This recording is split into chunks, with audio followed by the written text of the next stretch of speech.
ये कैसे पॉसिबल है कि हड़प्पन सिविलाइजेशन में plant towns and burn brick थे और वैदिक कल्चर में नहीं था?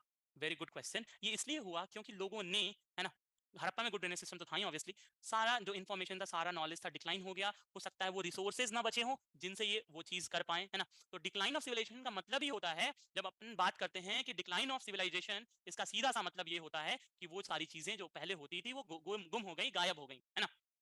क्लियर? तो reason of decline of IVC Ashish पूछ रहे हैं, कल की क्लास कहाँ थे भैया? हैं? हमने कल डिक्लाइन पढ़ा है कि नहीं पढ़ा है? सीटाडेल बता दें, सीटाडेल क्या होता है ऋषभ सिंह? सीटाडेल मैंने बताया है, सीटाडेल थोड़ा सा ऊपर उठा हुआ पार्ट होता है जहां पे आपके क्या होते थे, लोअर टाउन से सेपरेटेड होता था और वहां सारी एडमिनिस्ट्रेटिव एक्टिविटीज या जितने पब्लिक थिंग्स थी सीटाडेल में होता था। मैंने फोटोज भी दिखाया था। तो हरपन सिविलाइजेशन में प्लांट टाउन बर्न्ड ब्रिक्स थे, अर्बन सिविलाइजेशन था, वैदिक सिविलाइजेशन, वैदिक कल्चर वाज रूरल सिविलाइजेशन। दूसरा जो डिस्टिंक्शन का पॉइंट है ना, दूसरा जो डिस्टिंक्शन का पॉइंट है वो ये पॉइंट है कि हॉर्स और राइनासोरस, है ना। हॉर्स आपका क्या था, हड़प्पा में था कि नहीं था? हड़प्पा में नहीं था, लेकिन आपका वैदिक एज में हॉर्स एक प्रोमिनेंट प्लेस रखता है। वैदिक एज में लोगों को घोड़े के बारे में पता था, हॉर्स के बारे में हड़प्पा में हमें नहीं लगता कि पता था, हमें नहीं लगता कि पता था। हड़प्पा में आपको ये भी पता था कि राइनोसोरस थे, है ना, राइनोसेरस थे और आपका टाइगर था, है ना। इसका मेंशन वैदिक एज में नहीं मिला है, तो वैदिक एज में इनका मेंशन नहीं मिला, इसका मतलब ये थोड़ी कि नहीं थे, होंगे जरूर, बट इनका मेंशन नहीं मिला है कहाँ, वैदिक कल्चर में कहीं भी। ठीक है, याद रखना। क्लियर है कि नहीं है यहाँ तक? बताओ, यहाँ तक क्लियर है कि नहीं? कंपैरिजन कि हड़प्पन सिविलाइजेशन क्या था, वैदिक सिविलाइजेशन हम क्या पढ़ने वाले हैं ना। आयरन एज पे मैं आऊंगा तो क्लियर कर दूंगा, अभी मैं जो बता रहा हूँ समझो। ठीक है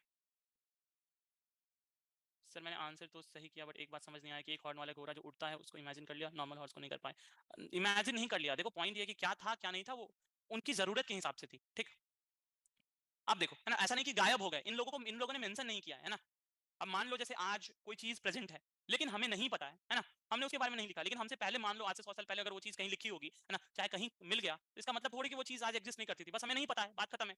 we are unaware of that particular thing, that's it and that's how things work. अब आगे आ जाओ, अर्ली वैदिक एज और लेटर वैदिक एज का जो डिफरेंशिएशन था उसकी बात करेंगे, और उससे पहले एक और चीज इंपॉर्टेंट है ना।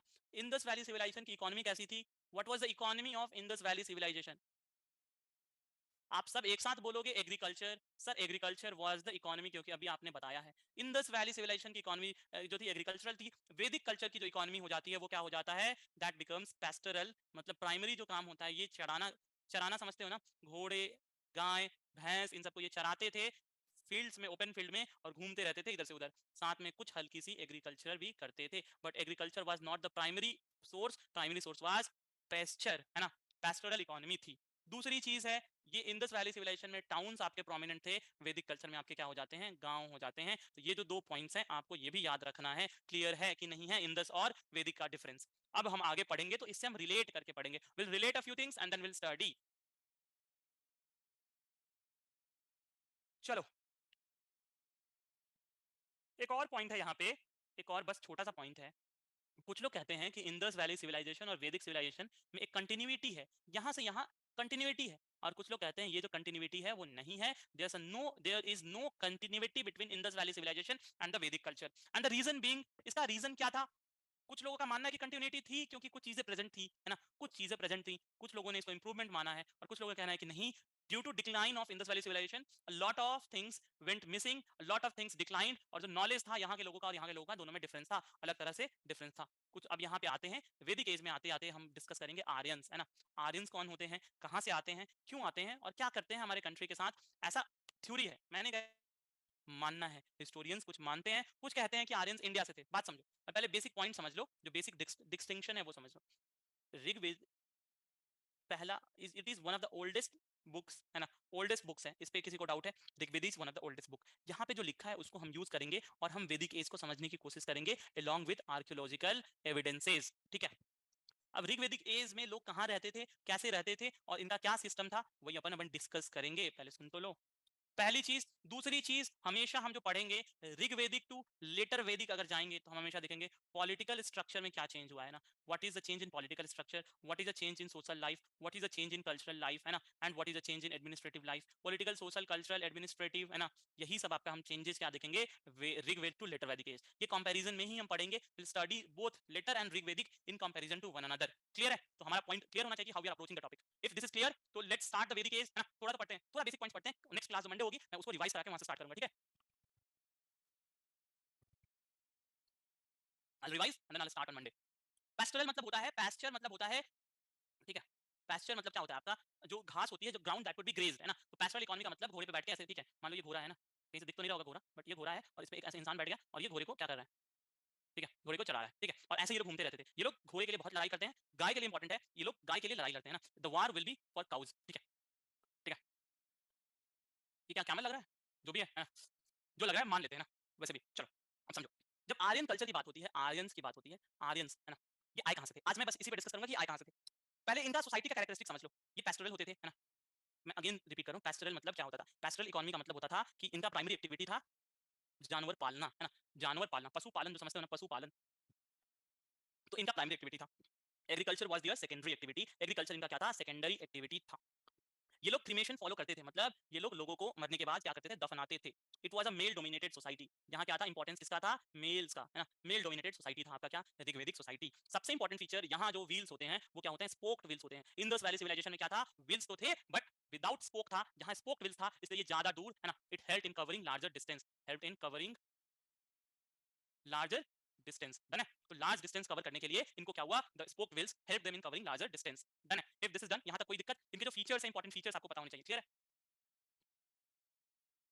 ओके, अब देखो, अब जब बात करेंगे इनके बारे में तो कुछ लोग कहते हैं जैसे सेंट्रल एशिया, आपका सेंट्रल एशिया आप समझते होगे, है ना, कि अगर अपन मान लीजिए इंडिया है ना और ऐसे घूमे तो ये वाला जो पोर्शन है ना इंडिया के इधर, और ये एशिया में, यहाँ से ये लोग माइग्रेट करते हुए इंडिया आए होंगे, ऐसा कहना है। सेंट्रल एशिया से माइग्रेट करके आए होंगे, ऐसा कहना है किसका, मैक्स मुलर जी का। एक आपके ये इंपॉर्टेंट हिस्टोरियन समझ लो, मैक्स मुलर ये कहते हैं सेंट्रल एशिया से होकर आए होंगे। वहीं आपके जो बाल गंगाधर तिलक हैं, बाल गंगाधर तिलक कौन था, एक इंपॉर्टेंट नेशनल फ्रीडम फाइटर थे बाल गंगाधर तिलक। तिलक साहब का कहना था ये लोग किधर से आए थे, साइबेरिया से आए थे, है ना, इधर से साइबेरिया से आए थे, और किस लिए आए थे, पैस्चर लैंड ढूंढते ढूंढते, in search of good pasture, ये धीरे धीरे ऐसे ऐसे माइग्रेट करके आए हैं, ठीक। कुछ लोगों का कहना था कि ये साउदर्न रसिया से आए हैं। पॉइंट ये है कि जो एल्प्स आपका है ना, एल्प्स की जो पहाड़ियां हैं उसके आसपास से ये लोग माइग्रेट करते हुए आए हैं। अब देखो यहाँ पे एक चीज है जो मैं आपको पूरी डिटेल में मैं नहीं बताने जा रहा, बट मैं ऐसे एक आपको बैकग्राउंड दे देता हूँ, ठीक है, छोटी सी चीज है, कहानी की तरह 2 मिनट सुनना, क्लियर हो जाए तो अच्छी बात है, और ना हो तो भी कोई दिक्कत नहीं है, उससे कोई फर्क नहीं पड़ता है, बट समझ लोगे तो मजा आएगा। समझो, जब भी कोई आता है ना तो बोला जाता है कि अगर किसी ने इन्वेजन किया है ना, ठीक है, इन्वेजन किया और उसने क्या किया, यहाँ के लोगों को मार के भगा दिया, है ना, हटा दिया, ऐसा कोई इन्वेड करेगा और आके यहाँ की आपकी प्रॉपर्टी हथिया लेगा, जमीन हथिया लेगा, मान लो आपके घर में कब्जा कर लिया तो वो रहने लगा, आपको भगा देगा। यही लॉजिक होता है इन्वेजन का। तो एक आर्यन इन्वेजन थ्योरी दी जाती है, बहुत से लोग आर्यन इन्वेजन थ्योरी देते हैं कि आर्यंस आए और आर्यंस ने इस लैंड को इन्वेड किया, यहाँ के लोगों को मार के इधर की तरफ भेज दिया और यहाँ पे खुद रहने लगे, जो फर्टाइल लैंड था। इट इज अ थ्योरी जिसको आर्यन इन्वेजन थ्योरी कहते हैं। अब ये थ्योरी एक तरह से आपका क्या हो गई है, रिफ्यूट हो गई है, this theory has been debunked, या इस थ्योरी को गलत प्रूफ कर दिया गया है कि आर्यंस इन्वेड नहीं किए थे। तो एक अल्टरनेट थ्योरी आती है and that is widely accepted and that is Aryan migration theory. अब आर्यन माइग्रेशन थ्योरी क्या कहती है, आर्यन माइग्रेशन थ्योरी कहती है कि ये लोग आए तो थे बाहर से, ठीक है, हाँ, कुछ लोग कहते हैं कि आर्यंस वेयर इंडियन, है ना, आर्यंस आपके यहीं के नेटिव थे, इंडियंस मत लिखना, आर्यंस वेयर नेटिव, कि यहीं के आर्यंस थे, कहीं और के नहीं थे। तो लेकिन आर्यन माइग्रेशन थ्योरी क्या कहती है, इट एक्सेप्ट्स कि ये लोग बाहर से आए हैं, लेकिन आए हैं कैसे, डिफरेंट फेजेस में, है ना, अलग अलग फेज में, कभी कुछ लोग आए हैं, कभी कुछ लोग आए हैं, कभी कुछ लोग आए हैं, ऐसे करके आए हैं। और यहाँ पे एक कंसेप्ट है, समझ लेना, है ना, कि ये जब आते हैं, आर्यंस आते हैं तो कभी कुछ लोग सेंट्रल एशिया होके आते हैं, ये फिगर देखो, कुछ लोग इस डायरेक्शन से आते हैं ना, कुछ लोग ऐसे आते हैं, कुछ लोग इधर से ऐसे सीधे आ जाते हैं, कुछ लोग यहाँ से आते हैं, यहाँ रुकते हैं, फिर यहाँ रुक के फिर ऐसे आते हैं। तो अलग अलग डायरेक्शन से इंडिया में आते हैं, अलग अलग स्ट्रैंड्स में आते हैं, अलग अलग फेजेस में आते हैं, और आके इंडियन सोसाइटी में इंटीग्रेट हो जाते हैं, and they become part of Indian, they become part of Indian society and they dominate the Indian society. This is the theory जो आर्यन माइग्रेशन थ्योरी है। क्लियर है? बताओ, आर्यन इन्वेजन थ्योरी और Aryan migration theory का जो डिफरेंस है, clear है कि नहीं है? क्लियर है? चलो, if this is clear, doubt था, I will be taking doubts, अभी थोड़ी देर रुक जाओ, थोड़ा और समझ लो, है ना। अब आर्यंस कौन होते हैं ना, आर्यंस क्यों अलग होते हैं ना, ऐसा कहा गया है कि आर्यंस का जो बॉडी फीचर्स था, है ना, उनका जो बॉडी फीचर था दैट वाज डिफरेंट फ्रॉम यहाँ के जो नेटिव्स हैं ना, body feature was different from natives, यहाँ के जो नेटिव्स हैं उनसे बॉडी फीचर जो था डिफरेंट था। ये लोग क्या करते थे, यहाँ एक इंपॉर्टेंट टर्म है कि जब आर्यंस आए होंगे तो कुछ आर्यंस आए होंगे, यहाँ के लोगों के साथ इंटरमिंगल किए होंगे, शादियां हुई होंगी, बच्चे पैदा हुए होंगे, नए लोग आए होंगे, एंड यहाँ पे सोसाइटी आर्यंस ने दो भाग में बांट ली, एक तो आर्यंस थे, है ना, फिर आते हैं आपके कौन, एक तरह से समझो नन आर्यंस, है ना, जो नन आर्यंस हैं उसमें एक होते हैं दासाज और एक होता है दसयू, ठीक। मैं इन सारी चीजों को आपको स्लाइड में प्रेजेंट करके बता दूंगा, बट अभी पढ़ लो।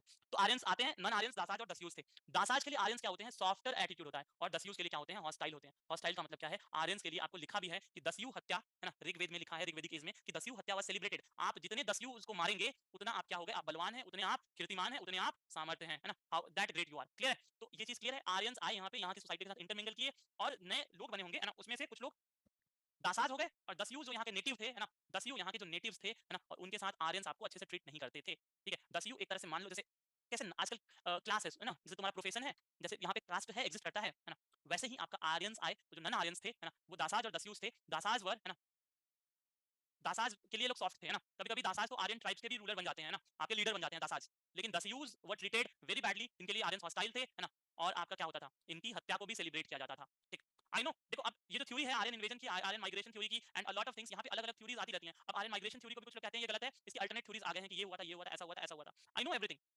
बट पॉइंट ये है कि हमें उतना डिटेल नहीं जाना है, हमें बस समझना है कि लॉजिक क्या है और हिस्ट्री में क्वेश्चन कहां से आएंगे। आपका आर्यन माइग्रेशन थ्योरी से तो क्वेश्चन पूछने से रहा, क्वेश्चन आएगा आपका कहां से, क्वेश्चन आ सकता है कि आर्यंस दासाज और दस्यूज में किसको हॉस्टाइल ट्रीट करते थे, है ना, तो इसमें क्या होगा, आपका होगा दस्यूज को हॉस्टाइल ट्रीट करते थे, ठीक। डन है। तो ये था आज का आपका क्या, इंडस वैली खत्म हुआ और आपका ऋग्वेदिक एज स्टार्ट हुआ, ठीक है। तो जिनको भी डाउट नहीं है they will leave the class, एक बार जिनको समझ नहीं आया रिकॉर्डिंग 1.5x पे देख लेना, समझ आ जाएगा जो पॉइंट होगा। टेस्ट आपके पिन है, आप पिन मैसेज में देखोगे, फाइल्स में जाकर देखोगे, आपको मिल जाएगा, है ना। कल क्लासेस नहीं होंगी, कल रिवाइज करना, मैं एनसीईआरटी आज भेज देता हूं, आई सेंड द एनसीईआरटी, आप जितना हाईलाइट किया हूं उतना भी पढ़ लोगे तो हो जाएगा, ठीक है, डन। सर मदर गॉडेस में फॉग जैसा कुछ था क्या, इस कारण कहते हैं कि रिलीजियस भी आता था मोहनजोदारो, क्या फॉग क्या होता है, कहना क्या चाहते हो भाई।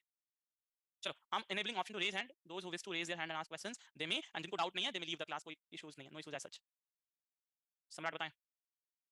Good morning sir. Good morning. तो सर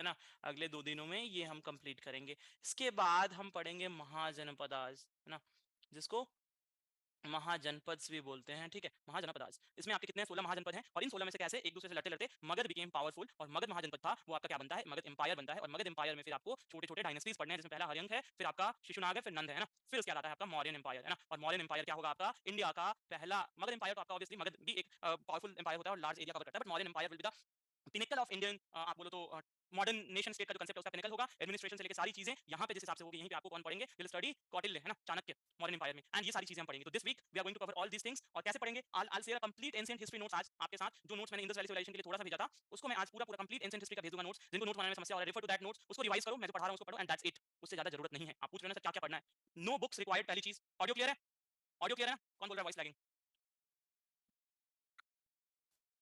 चलो ऑल गुड, चलो परफेक्ट देन, है ना। तो अपन क्या करेंगे, मैं आपको क्लास में पढ़ा रहा हूँ, स्लाइड्स के थ्रू पढ़ाऊंगा, वो स्लाइड्स हैं, साथ में मैं जो नोट्स भेज दे रहा हूँ, है ना, तो क्लास के स्लाइड्स नोट्स, और साथ में अपन जो क्वेश्चंस करेंगे ना, प्रैक्टिस क्वेश्चंस करेंगे, और प्लस प्रीवियस ईयर अपन करेंगे, that will be enough for history. आपको बाहर से कोई किताब खरीदने की जरूरत नहीं है, कुछ करने की जरूरत नहीं है फॉर सीडीएस, डन है, क्लियर है, तो आपको आइडिया लग गया होगा, इसके अलावा नथिंग नथिंग, ठीक है।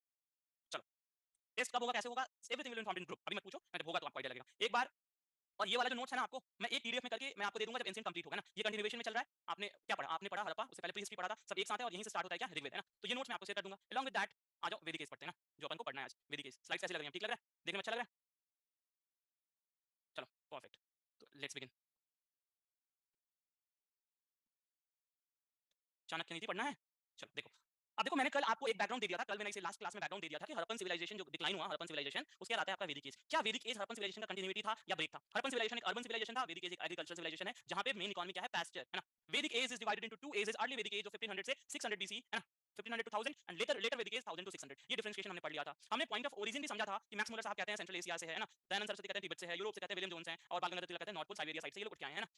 तो दिस वाज आपका क्या, कुछ लोग कहते हैं कि इंडिया से ही आर्यन से, आर्यन से इंडियन नेटिव, है ना, तो ये तो हमने लास्ट क्लास में डिस्कस कर लिया। अब पॉइंट ये है कि अर्ली वैदिक पीरियड जो अराउंड 1500 से 1000 कहीं 1100 लिखा रहेगा, date again I am saying date is irrelevant, date का कोई रेलेवेंस नहीं है, वो पॉइंट समझो। तो इंडो आर्यंस देखो, ये जो बैक्टीरिया मार्जिनिया आर्कियोलॉजिकल कॉम्प्लेक्स है बीएमएसी, यहाँ एक अलग सिविलाइजेशन था, है ना, तो ये कहा जाता है कि ये लोग इधर से अर्लियर स्ट्रैंड्स में पहले कुछ लोग माइग्रेट करके आए, यहाँ बसने लगे, और उनको हम क्या कहने लगे, दासाज कहने लगे, है ना, द ओरिजिनल या द अर्लियर, है ना, अर्लियर आर्यंस जो इंडिया में आए, है ना, और इनहेबिटेंट्स के साथ मिलकर अच्छे से रहने लगे, क्योंकि ये लोग कम कम मतलब एक बोलो कम संख्या में पहले आए थे, तो इंडियन सोसाइटी में यहाँ पे जो लोग रहते थे उनके साथ इंटीग्रेट हो गए, ये दासाज हो गए, और जो नेटिव थे उनको हम क्या कहते हैं, दस्यूज कहते हैं, मैंने लास्ट क्लास में बताया था। अब दासाज और दस्यूज का जो डिफरेंशिएशन है क्लियर है। मान लो पहले तुम्हारे यहाँ, है ना, मान लो तुम्हारे गांव में पहले 5 लोग आएंगे, तो वो तुमसे लड़ेंगे क्या, नहीं ना, वो तुम्हारे साथ ही रहने लगेंगे, तुम्हारे साथ खाने पीने लगेंगे, तुम्हारे जैसे हो जाएंगे, लेकिन वो है ना दूसरी जगह के, है ना, दूसरी जगह के है ना अभी भी भाई। और जो डिफरेंशिएशन था वो किस तरह का था, आप देखोगे ना, इधर आ जाओ, कलर में, है ना, आर्यन कलर में और नेटिव कलर में डिफरेंस था, फेशियल स्ट्रक्चर में डिफरेंस था, है ना, इनकी जो नाकें होती थी, दनोज वो तीखे-तीखे होते थे, है ना, ठीक है।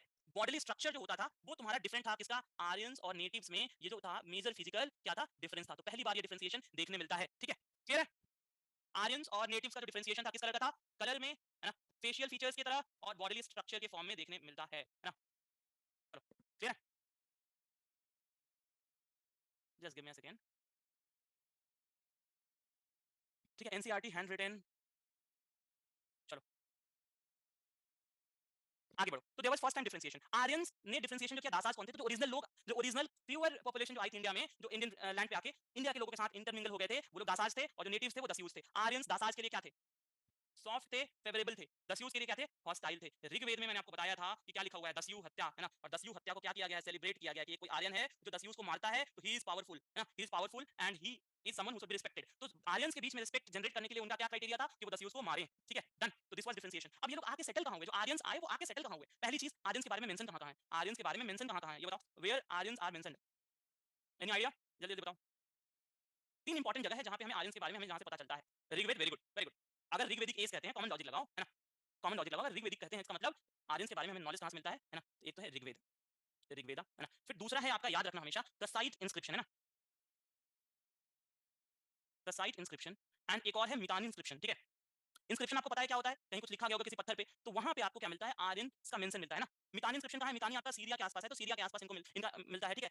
साइट आपका कहां है, इराक के आसपास, तो इराक और ये सीरिया में इनका मेंशन मिलता है, और यहीं से हम कहते हैं कि सेंट्रल एशिया से आर्यंस आए होंगे, ठीक है। आर्यंस का जो लैंग्वेज था, एक इंपॉर्टेंट पॉइंट, हम क्यों कहते हैं कि आर्यंस आपके यूरोपियन सेंट्रल एशिया से माइग्रेट करके आए होंगे, क्योंकि द लैंग्वेज है ना, एक minute, the language they spoke was कौन सा, इंडो यूरोपियन। लैंग्वेज इनका कैसा था, इंडो यूरोपियन था। अगर आप लिंग्विस्टिक्स थोड़ा भी जानते होंगे, तो linguistic is a science of language, है ना। तो लिंग्विस्टिक के हिसाब से देखते हैं तो इधर जो लैंग्वेज बोली जाती है, इधर लैंग्वेज बोला जाता है, इधर लैंग्वेज बोला जाता है, ये धीरे धीरे ऐसे करके आपको क्या हुआ, लैंग्वेज आया है। आप ट्रेसेस फाइंड कर सकते हो लैंग्वेज का, ठीक है, इस तरह से तो पता चलता है इधर से लोग माइग्रेट होते होते इधर आए होंगे, है ना। और एक दूसरा चीज, एक आपका जब डीएनए चेक किया गया, है ना, R18 आपका डीएनए चेक किया गया, R18 या पता नहीं क्या है, I am not quite sure, but आपका डीएनए चेक किया गया, तो यहाँ के लोगों का जो डीएनए था वो दिल्ली के लोगों से अराउंड सिमिलर था, 50% के आसपास सिमिलरिटी शो करता है। तो दैट सोच कि इधर और इधर के लोगों में बहुत सारी चीजें कॉमन है ना, और इधर से पास्ट भी ट्राई टू लिंक। तो क्लियर, आर्यंस कहां से आए थे और उनका इंडियन सोसाइटी में इंटीग्रेशन किस तरह से हुआ, दासाज दस्यूज का डिफरेंशिएशन क्लियर है। अब अगर ये चीज क्लियर है तो आगे बढ़ते हुए हम जानना चाहेंगे कि ये लोग आए तो रुके कहां, है ना, ठीक है। Sir inscription written in which language, ये जो लैंग्वेज लिखा हुआ है इंडो यूरोपियन लैंग्वेजेस लिखा हुआ है, ठीक है।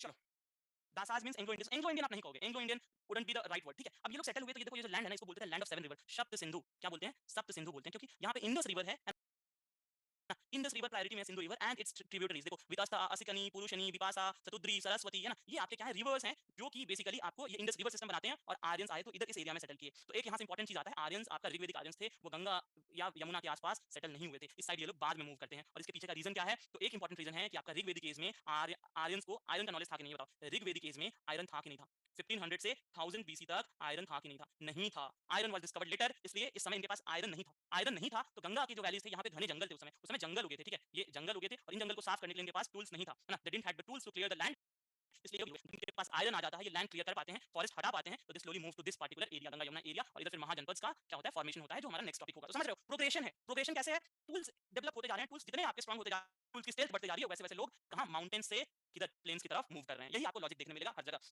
है ना। इसी तरह से इकोनॉमी आपकी बदलती है। चलो, तो ये लोग जिस रिवर्स के आसपास रहते हैं वो है लैंड ऑफ सेवन रिवर्स, जिसको सप्त सिंधु कहते हैं ना, सप्त सिंधु रीजन, जिसमें सरस्वती मेजर रिवर है ना, जो सरस्वती सूख गई है ना, राजस्थान के आसपास में कही जाती है कि मिलता है घाघरा गगर हकर रिवर के आस माना जाता है, ये बहुत पुरानी रिवर है, ऋग्वेद में इसका बहुत मेंशन है, सूख चुकी है, अभी नहीं प्रेजेंट है। सिंधु आपको पता है रिवर इंडस, प्रेजेंट में इसको क्या कहते हैं, इंडस, और इसी रिवर के से क्या बना था, इंडस वैली सिविलाइजेशन का नाम रखा गया। फिर वितास्ता, जिसको झेलम आज के प्रेजेंट में झेलम कहते हो, अस्कनी जिसको चिनाब कहते हो, है ना, परुशनी जिसको रावी कहते हो, विपासा जिसको बीज कहते हो, एंड सतुद्री जिसको सतलज कहते हो, है ना। तो जो प्रेजेंट नेम्स हैं और जो एंशिएंट आपको ऋग्वेदा में मेंशन है, ये सारे नाम है, क्लियर है। तो आर्यंस रहते कहाँ थे, कहाँ उन्होंने अपना एक एरिया डिफाइन किया था, वो भी क्लियर है यहाँ से, क्लियर है। चलो perfect, perfect. Sir they have fighting instrument like sword, हाँ अपन वगैरह थे अभी, ठीक है, ये अपन ने डिस्कस कर लिया, दस्यु हत्या, यू नो। अब देखो हुआ क्या, परुष्णी रिवर जो रावी रिवर, इस पे आपका प्रीवियस ईयर पूछा है ना, this previous year asked on this question, आपका 2021 या 2020 में पूछा था ये क्वेश्चन कि आपका बैटल ऑफ 10 किंग्स, जिसको 10 राजन युद्ध भी कहते हैं, क्या कहते हैं, लिख लेना, 10 राजन युद्ध, है ना। 10 राजन क्यों, क्योंकि 10 राजा एक तरफ थे और एक तरफ एक राजा था, ठीक है। अब देखो इधर भारत क्लैन या भरत क्लैन था, है ना, और इधर के साइड क्या था, इधर के साइड आपका 10 ट्राइब्स थे, है ना, इधर 10 ट्राइब्स थे, जिनमें से इंपॉर्टेंट कुछ थे, जैसे पुरु, यदु, है ना, त्रुआसा, अनु, ध्रुयु, ये आपके क्या थे, ये आपके ट्राइब्स थे जो एक साइड थे। इन्होंने एक 10 ट्राइब्स का क्या बनाया था, एक बोलो अलायंस बनाया था, इधर भरत क्लैन अकेले था, है ना, और इनके साथ ये जो 10 ट्राइब थे, इसमें ये जो 5 थे वो क्या थे, आर्यन ट्राइब्स थे, और ये जो 5 थे, अलीना, पक्ता, शिवा, है ना, बलना एंड वैष्णव, ये आपके क्या थे? ये आपके नॉन आर्यन ट्राइब्स थे। और इन 10 ट्राइब्स ने मिलके, जिसका नाम ये याद उतना इंपॉर्टेंट नहीं है बट ठीक है फिर भी, तो आपके ये 10 ट्राइब्स मिलके किससे? भारत ट्राइब जो है, भारत क्लैन जो है, इससे ये क्या करते हैं? ये लड़ाई करते हैं कहाँ? परुष्णी रिवर के किनारे। और ये जो लड़ाई होती है उसमें जीतता कौन है? जो अकेले भारत क्लैन है वो जीत जाता है। और जीतने के बाद जो एक इंपॉर्टेंट इवेंट होता है कि भारत क्लैन ने यहाँ जो हारने वाला ग्रुप था उसका जो सबसे इंपॉर्टेंट या सबसे पावरफुल ट्राइब था कुरु, इसके साथ मिलके एक अलायंस बना था और इसी को हम क्या कहते हैं? कुरु कहते हैं। तो कुरु क्षेत्र है ना, जहाँ पे कुरु ट्राइब रहता था उसको हम क्या बोलते हैं? कुरुक्षेत्र बोलते हैं। क्लियर है? अभी महाभारत का जिक्र आएगा तब समझना, अभी there would be no questions regarding Mahabharata में, वहां तक आऊंगा। तो अभी चीज समझ में आया, बैटल ऑफ 10 ट्राइब्स हुआ है ना, बैटल ऑफ 10 राजन युद्ध हुआ। 10 राजन युद्ध में क्या हुआ? एक तरफ ठीक है, आपका ये क्लेन का स्पेलिंग पता कर लेना, क्लैन है ना, तो आपका इधर कौन था? भरत था, है ना, अकेले ट्राइब था भारत, भरत जो भी बोल लो है ना, और एक तरफ क्या था? ये आई हटा देना, क्लैन है, ठीक है, भारत क्लैन था, और इधर क्या था? 10 ट्राइब्स थे, और इधर कौन जीता? भारत क्लैन जीता, ठीक है। 10 राजन युद्ध जो था, इसके पीछे का रीजन था, ये लड़ाई दो आपके गुरुज में थी। उस समय देयर वर 2 गुरुज और उनके बीच की लड़ाई थी। बताओ वो गुरु दो कौन थे? If you can guess the name that would be very great. नाम गेस करो, जो दो गुरुज थे जिनके बीच की लड़ाई के चलते, very good Vishwamitra, very good Vishwamitra, और एक कौन था? Vashishtha, very good. विश्वामित्रा और वशिष्ठ, ये जो दो गुरु थे, इनके बीच की लड़ाई थी, और इस बीच में है ना, आपका एक साइड को सपोर्ट विश्वामित्र कर रहे थे और एक साइड को सपोर्ट कौन कर रहे थे? वशिष्ठ कर रहे थे। क्लियर है? तो दिस वाज 10 राजन युद्ध। मूविंग अहेड, है ना, आगे बढ़ते हुए अब देखो, वैदिक एज के बारे में पता कहां से चलता है ना, how we come to know about Vedic age. Vedic age हमें पता कैसे चलता है कि वैदिक एज में क्या होता है? तो आपके पास जब सबसे इंपॉर्टेंट क्या है? वेद है, या जिन्हें संहिता कहते हैं ना, उसके बाद इनको फॉलो करते हैं ब्रह्मनाज। अब देखो यहाँ पे आपको कुछ अंडरस्टैंडिंग समझनी होगी कि ये सब है क्या। मैं एक्सप्लेन करता हूँ आराम से, एक्सप्लेन स्लोली, समझने की कोशिश करना कि व्हाट आर दिस थिंग्स। तो वेद, ब्रह्मनाज, अरण्यकास, है ना, अरण्यकास और उपनिषद, ये आपके 4 मेजर वैदिक लिटरेचर के पार्ट्स हैं। अब वेद या संहिता क्या होता है? तो आपके 4 वेद हैं, कौन कौन से? ऋग्वेद, सामवेद, यजुर्वेद और अथर्ववेद। आपने बचपन से पढ़ा होगा कि आपके 4 वेद हैं, जिनमें पहला वेद जो है वो क्या है? अर्ली वैदिक एज से है ना, ऋग्वेद आपका अर्ली वैदिक है, उसके 4 आपके लेटर पीरियड्स में लिखे गए हैं। क्लियर है? वेदों के बारे में आपको क्लियर है कि देयर आर 4 वेदास, कौन कौन से? ऋग, साम, यजुर, अथर्ववेद, है ना, क्लियर है? और देखो इन 4 वेदों को जो है ना, क्या बोला जाता है? ऋग, शाम और यजुर। ऋग, शाम और यजुर, इनको मिला के एक नाम दिया जाता है, या मैं लिख देता हूँ, है ना, ऐसे लिख लेना, ऋग, शाम और यजुर्वेद को मिला के बोला जाता है त्रय। क्या बोला जाता है? त्रय मतलब 3 है, इसलिए इनको त्रय बोला जाता है। अथर्ववेद इज सेड भी, देखो एक और यहाँ चीज है, माना जाता है कि जो 3 वेद है इन्होंने आर्यंस ने लिखा है और इसको नॉन आर्यंस ने लिखा है, ऐसा भी एक assumption है, ठीक, वेदों के बारे में। अब देखो, है ना, समझो यहाँ पे ये जो 3 और जो मेजर 3 वेद हैं, जो इनको त्रय बोला जाता है, इनके साथ इनको 4 पार्ट्स में डिवाइड किया गया है। वो 4 पार्ट क्या है? संहिता, ब्रह्मनाज, अरण्यक और उपनिषद। क्लियर है? तो आपको क्या संहिता, ब्रह्मनाज, है ना, ब्रह्म जिसको ब्राह्मण बोलते हैं, इंग्लिश में प्रोनाउंसिएशन में ब्रह्मनाज बोलेंगे। अरण्यक, अरण्यक मतलब, अरण्य मतलब क्या होता है? अरण्य मतलब क्या होता है? जिनको हिंदी आता होगा बताओ, अरण्य मतलब क्या होता है? Forest, very good. अरण्य मतलब होता है जंगल। आज का टॉपिक क्या है? वाह जी, ये कौन पूछ रहा है आज का टॉपिक क्या है? सर आज का टॉपिक नेम है ऋग्वेदिक एज, है ना? तो अरण्यक को क्या बोलते हैं? फॉरेस्ट बुक बोलते हैं, क्योंकि जंगल में रहने वाले ऋषि ने लिखा था, इसलिए इसको क्या बोलते हैं? अरण्यक बोलते हैं, ठीक है? और इसके बाद आपका क्या आता है? उपनिषद आता है, ठीक, क्लियर है? अब देखो, संहिता और ब्राह्मण क्या बताते हैं? अगर वेद लिखा गया है, वेद आपको समझ में आता है ना कि वेद लिखा गया है, वेद जो लिखा गया है इसके संहिता और ब्राह्मण में इनके कर्मकांड है। अब मैं बोलूं, हाँ मैं लिख देता हूँ, है ना, आगे आपको डिटेल्स में पढ़ना होगा, मैं पढ़ाऊंगा, बट यहाँ मैं लिख देता हूँ। संहिता क्या है? कर्मकांड का मतलब क्या है कि इन वेद में जो लिखी हुई चीजें हैं उनको आप कैसे यूज करोगे, है ना, ये कर्मकांड हो गया। और अरण्यक, है ना, और आपके कौन? उपनिषद क्या है? वो ज्ञान हो गया, है ना, दिस आर पार्ट ऑफ ज्ञान कांड। और ज्ञान कांड क्या है? ज्ञान कांड का मतलब GYAN है, ठीक है, यहाँ पे ज्ञानी मैंने लिख दिया, ठीक है, इसको पढ़ोगे आप ज्ञान कांड। अब ये ज्ञान कांड क्या है? यहाँ पे कर्म की बात हो रही है, यहाँ पे बात हो रही है रिचुअल्स की बात होगी, इनमें एक्सप्लेन करेंगे कि आप कैसे वेद को प्रैक्टिकली अप्लाई करेंगे। और यहाँ बात होगा फिलोसफी, यहाँ बात होगा, है ना, कि स्पिरिचुअलिटी और फिलोसफी की बात किन किताबों में होती है? अरण्यक और उपनिषद और ब्राह्मण और संहिता में क्या बात होती है? कर्म की, है ना। तो क्लियर है ये चीज, ये डिफरेंशिएशन बहुत बेसिक डिफरेंशिएशन है, लोग कंफ्यूज हो जाते हैं, आपको कंफ्यूज होना नहीं है, आपको एकदम आराम से समझ लेना है। BS ब्राह्मण और संहिताज कर्मकांड, और अरण्यक और उपनिषद ज्ञान कांड, है ना, डन। वेद की लैंग्वेज क्या थी? वेद वाज रिटन इन कौन सा लैंग्वेज? बताओ भाई, ये भी पूछने वाली बात है। Sanskrit, very good, Veda was written in Sanskrit. अब देखो आपके जो 4 वेद हैं, है ना, कौन कौन से? ऋग्वेद, सामवेद, यजुर्वेद एंड अथर्ववेद। देखो अब ऋग्वेद के आपके क्या हैं? ब्राह्मण्स, है ना, जैसे मैंने कहा ना, ऋग्वेद के ब्राह्मण्स होंगे, उपनिषद होंगे, अरंक्याज होंगे, उपवेदाज हैं। तो जैसे ब्राह्मण्स क्या है? ऋग्वेद के 2 ब्राह्मण्स हैं, ऐतर्या, कौशितकी, है ना। उपनिषद कौन कौन से हैं? ऐतर्या, कौशितकी उपनिषद, है ना। अरण्य कौन से? ऐतर्य और कौशितकी, ये सब नाम है, याद रखना। उपवेद इसका क्या है? तो इसका उपवेद है आयुर्वेदा। आयुर्वेदा किससे रिलेटेड है? आपका मेडिकल साइंस से रिलेटेड है ना, मेडिकल साइंस से रिलेटेड है। और आपको एक बात याद रखना, इसके यहाँ पे लिख लेना, एक और यहाँ पे कॉलम बना लेना पृष्ठ का, है ना, PRIEST। तो ऋग्वेदा के पृष्ठ कौन होते हैं? होत्री, है ना। जो लोग इसको पढ़ते हैं उनको क्या बोलते हैं? होत्री बोलते हैं, चाहे होत्र बोलते हो ना, होत्र बोलते हो चाहे होत्री बोलते हो, ठीक है। सामवेद की बात आते हो तो इनमें क्या होता है? जो आपका नाम है, इसको टांड भी बोलते हो ना, पंचशिस्मा या टांड या जामिन्य, ठीक है। फिर इधर क्या है कि ना, छंदोग्य, जामिने, छंदोग्य। गंधर्व और नाट्य शास्त्र आपका क्या है? गंधर्व और नाट्य शास्त्र आपका उपवेद है, किसका? सामवेद का। अब देखो यहाँ आपको थोड़ा सा याद करना पड़ेगा। कैसे याद करना पड़ेगा? ऋग्वेद का उपवेद, यजुर्वेद, आयुर्वेदा, सॉरी आयुर्वेदा, ऋग्वेद का उपवेद कौन है? आयुर्वेदा है, आपको याद करना पड़ेगा। फिर आपके बाकी तो देखो, ब्राह्मण, उपनिषद और अरण्यक, ऐतरेय कौशितकी, ऐतरेय कौशितकी, ऐतरेय कौशितकी, एक याद हो जाएगा, तीनों याद हो जाएगा। इधर देखो सामवेद में, है ना, तांड जामिने, चिन्ह उपदेगा, जामिने चंडोगी, है ना। और आपका उपवेद आपको याद करना होगा गंधर्व और नाट्यशास्त्र। और इसको जो पढ़ते हैं उनको क्या बोलते हैं? उद्गातरी, है ना। ये क्योंकि ये आपका पूरा पूरा मेलोडी में लिखा गया है ना, ये आपका म्यूजिक सामवेद का सामवेद से ही म्यूजिक निकल के आता है। इंडियन हिस्ट्री में आप पढ़ोगे तो म्यूजिक कहाँ से निकल के आता है? सामवेद में, क्योंकि यहाँ पे ऋग्वेद के जितने श्लोक हैं सबको म्यूजिक में कंपोज किया गया है, ठीक है। फिर आपका आता है यजुर्वेद, और ये जो नीचे लिखा हुआ है कि वेदा में कितने मंत्र हैं, तो 1028 हैं ऋग्वेद में, 1810 है सामवेद में, यजुर्वेद में 2000 के आसपास है, और आपका अथर्ववेद में अराउंड आपका कितना लिख दिया गया है, 60,000 के आसपास है, ठीक है। यजुर्वेद में कौन है? तैतर्या एंड सतोपथ। तैतर्या कथा बृहद्रण्यक, है ना, और तैतर्या और धनुर्वेदा। धनुर्वेदा किससे रिलेटेड है? रिलेटेड टू आर्चरी, ठीक है। ये आपका क्या है? ये आपका उपवेदा है, और इसको जो पढ़ते हैं उनको क्या बोलते हैं? अध्वर्यु। क्या बोलते हो? अध्वर्यु, अध्वर्यु बोलते हो, ठीक है। और आपका वैसे ही क्या है? अथर्ववेदा है, जिसमें मंडोक, है ना, मंडका प्रकाश, और आपका इधर क्या आता है? गोपथ आता है, आपका क्या आता है? गोपथ इज योर उपनिषद, है ना। और उसके बाद शिल्प वेदा। शिल्प वेदा किससे रिलेटेड है? आर्किटेक्चर से रिलेटेड है आपका कौन सा? शिल्प वेदा, है ना। तो दिस आर द वेदास, उनके कॉरेस्पॉन्डिंग ब्राह्मण्स, उपनिषद, है ना, फिर अरण्यक, और इसमें कितने मंत्र हैं वो लिखा गया है। अच्छा, यहाँ मुझे लगता है ये 60 नहीं, ये 6000 होगा, एक कम कर लेना, ठीक है। ये 6000 होगा, 60,000 तो हो नहीं सकता है ना, बहुत ज्यादा हो गया, 6000 है, ठीक। और यहाँ शिल्प वेदा हो गया, that is related to architecture, है ना, ठीक। और आपका इसको जो पढ़ते हैं उनको क्या बोलते हैं? ब्रह्म बोलते हैं, ब्रह्मा, ठीक है, डन। तो देखो आपको ये याद हल्का करना होगा, है ना। एक बार इसका ये प्रिंट कर लो या जो भी कर लेना, ऐसा चार्ट खुद से। आई सजेस्ट एक पेज उठाओ, ये चार्ट बनाओ और कहीं पे चिपका देना, ठीक, डन, क्लियर है। Samaveda related to sir Rigveda के सूक्त। देखो अभी हम इन वेदास को डिटेल पढ़ेंगे, ठीक है, हम इन वेदास को डिटेल पढ़ेंगे।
पढ़ेंगे। अभी ये क्या है, व्हाट आर दिस, ये जो मंत्र हैं, वेद में कितने मंत्र हैं, ऋग्वेद में 1028, सामवेद में 1810, यजुर्वेद में 2000 एंड अथर्ववेद में 6000 आपके क्या है, मंत्राज हैं। डन। और ये क्या थे, आपको देखो समझना क्या है, वैदिक लिटरेचर जो है, एक बार मैं फिर से रिवाइज कर रहा हूं, इसके ऊपर का चीज क्लियर है, अगर इसके ऊपर का क्लियर है तो मैं एक बार वैदिक लिटरेचर में रिवाइज करता हूं, बताओ क्लियर है।